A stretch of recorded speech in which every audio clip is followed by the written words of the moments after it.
Senior నేత అయితే హత్తుకోవాలా? ఏంది అరాచకము? అసలేంది? ఒక సీనియర్ నేత అయ్యుండి కొంచెమన్నా బుద్ధుండాలి. ఇంత నీచంగా ప్రవర్తిస్తావా? కేరళ కాంగ్రెస్ పార్టీల చెరియన్ ఫిలిప్ చేసిన పని చూస్తుంటేనే అసహ్యం వేస్తున్నది. చూడండి రోమల్క మీరు కూడా.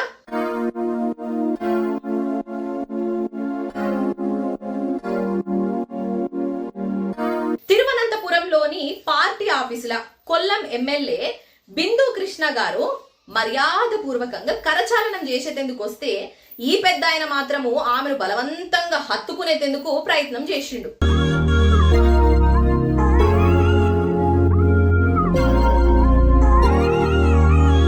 ఇక మహిళా ఎమ్మెల్యే పాపం వద్దు బాబోయ్ అని వారిస్తున్నా, వద్దని చేతులు తీస్తున్నా ఇనకుండా ఆమెను ఆయన వైపుకు లాక్కోవాలని చూసిండు. ఇక ఇది చూసిన నెటిజన్లు నీకు సిగ్గుండాలి సామి అని తిట్టిపోతాండ్రు. బహిరంగ ప్రదేశంలో అందరూ చూస్తుండగానే ఒక ప్రజాప్రతినిధి ఇగో ఇట్లా ఇంత దారుణంగా దిగజారి ప్రవర్తిస్తున్నారంటే అసలు ఏమనాలి? సామాన్య ఆడబిడ్డల పరిస్థితి ఏంది? ఒక పక్కన మహిళా భద్రత గురించి మాటలు చెప్పుకుంటా, ఇంకో పక్కన సొంత పార్టీ మహిళా నేతల మీదనే ఇట్లా చేతులు వేయడం ఏంద్రా బాబు? పార్టీ నుంచి వెంటనే గెంటేయాలని డిమాండ్ అంతా మస్తులే చేస్తున్నారు. పదవులు అనుభవం ఉంటే సరిపోదు, ఎదుటి మనిషికి ఇచ్చే గౌరవం కూడా కొంచెం ఉండాలి.